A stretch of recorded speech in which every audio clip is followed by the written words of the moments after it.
Hello, hello, j'espère que vous allez bien. On se retrouve aujourd'hui du coup pour le tirage collectif du mois de juillet. Et avant de commencer, je vous fais comme d'hab un petit rappel. Donc le calendrier pour le mois de juillet est ouvert. Et si vous souhaitez faire une réservation, vous retrouverez toutes les infos sur mon site ou sur Insta. Donc n'hésitez pas à m'envoyer un petit message privé ou un mail si vous avez la moindre question. Et vous pouvez aussi remplir le formulaire pour faire une réservation. Et je commence sans plus tarder avec le tirage du mois. La première carte, c'est comment on se sent en ce début de mois. On a la prophétesse de coupe, donc qui est l'équivalent du roi de coupe. J'ai l'impression que cette prophétesse de coupe a trouvé un espace pour se ressourcer. Elle est au bord d'un étang, le pantalon est retroussé, les pieds sont dans l'eau et la météo semble clémente. Donc les conditions sont réunies pour apporter de la joie et se recharger. Ça colle d'ailleurs plutôt bien avec ce début d'été et les départs en vacances pour certaines. Avec cette carte, c'est comme si une pression retombait. Du moins, on arrive à la faire retomber malgré les circonstances. Parce que, avec cette prophétesse, on convoque un ou des espaces pour s'apaiser, pour s'entraider, des espaces où on peut exprimer nos émotions de façon honnête et écouter aussi efficacement. On voit d'ailleurs avec ce personnage qui a son attention tournée vers ses loutres. On a envie d'être sur la même longueur d'onde dans nos relations. On a envie aussi de pouvoir exprimer clairement nos peurs sans craindre en fait d'être gaslighté. Parce que à l'heure où j'enregistre cette vidéo, on est en plein dans les élections législatives en France, donc toute la première semaine en fait de juillet, notre énergie est principalement tournée vers ces élections. Et c'est une semaine en fait qui peut être très anxiogène, l'angoisse est palpable, et je ne sais pas ce qu'il adviendra, mais on a tout intérêt en fait à ne pas se laisser écraser émotionnellement parlant. La seconde carte, c'est la graine à planter pour le mois. On a les amoureuses. Alors ça peut sembler cliché, mais ici c'est clairement la graine de l'amour. Pas seulement romantique d'ailleurs, c'est l'amour amical, familial, mais aussi l'amour de soi-même. Le personnage central a la main sur le cœur. Le cœur est à gauche, donc on espère que l'amour vaincra la haine.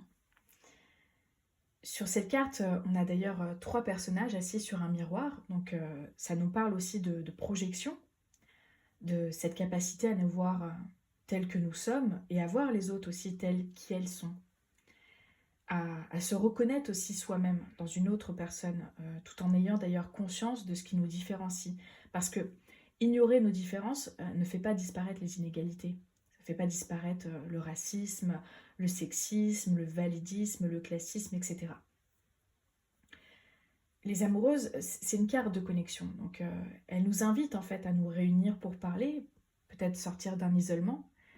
Et plutôt que de nous cacher, cette carte en fait, elle nous encourage justement à être nous-mêmes dans le monde. Ça rejoint d'ailleurs le message de la prophétesse de coupe qui est de vouloir nous exprimer de façon honnête. On veut des relations qui ont du sens. On veut des relations dans lesquelles on peut s'engager, où le consentement est respecté. Cette carte, elle nous encourage à être sincères et à prendre des décisions avec le cœur. Elle nous questionne d'ailleurs sur ce qu'on aime vraiment, à quoi est-ce qu'on aspire et comment on peut concrétiser nos aspirations dans le monde. Et pour approfondir nos croyances sur l'amour, je ne peux que vous conseiller de lire le livre À propos d'amour de Bell Hooks. La troisième carte, c'est qu'est-ce qu'on peut accueillir durant le mois. On a la tour. Ici, ça déménage. C'est un changement inévitable.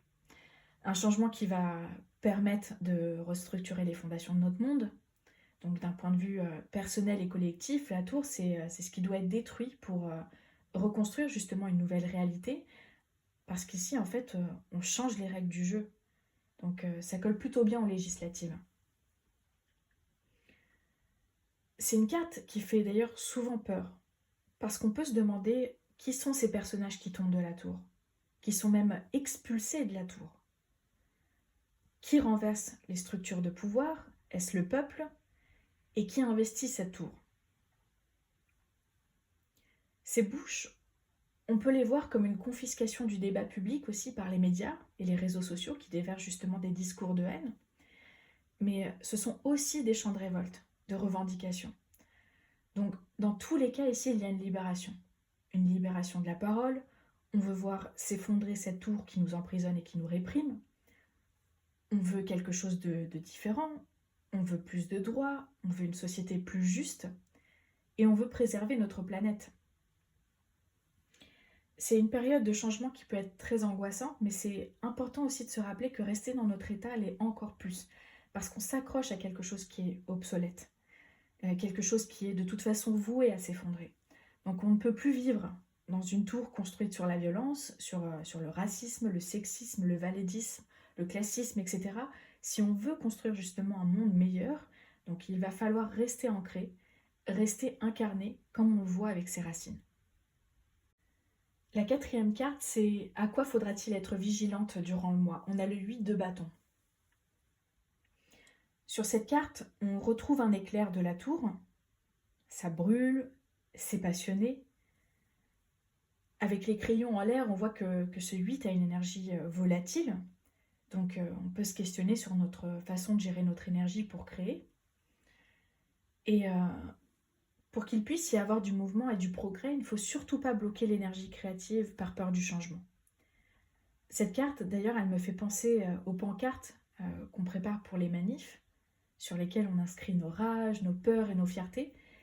Et peut-être que vous y penserez la prochaine fois. Donc, de ne surtout pas étouffer en fait ce feu et d'être créatif et créative.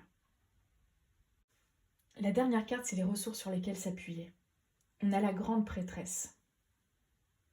Cette grande prêtresse a les pieds dans l'eau, les yeux fermés et les mains sur le ventre. Elle plonge à l'intérieur d'elle-même pour sentir ses tripes, pour écouter ses tripes. D'ailleurs, elle nous montre comment nous connecter à notre intuition. Donc on est sur une carte hautement spirituelle, avec une figure qui défie les règles quand même, qui défie l'autorité patriarcale et religieuse. D'ailleurs, elle nous rappelle aussi que nous n'avons besoin d'aucun médiateur pour accéder au divin. Tout ce dont on a besoin, c'est d'une ouverture au mystère de la vie et de l'univers. Parce que nos spiritualités, en fait, elles peuvent nous donner de la force dans les périodes les plus sombres. Et même si ça peut donner de vertige, elles nous rappellent aussi notre connexion aux astres et à notre intemporalité.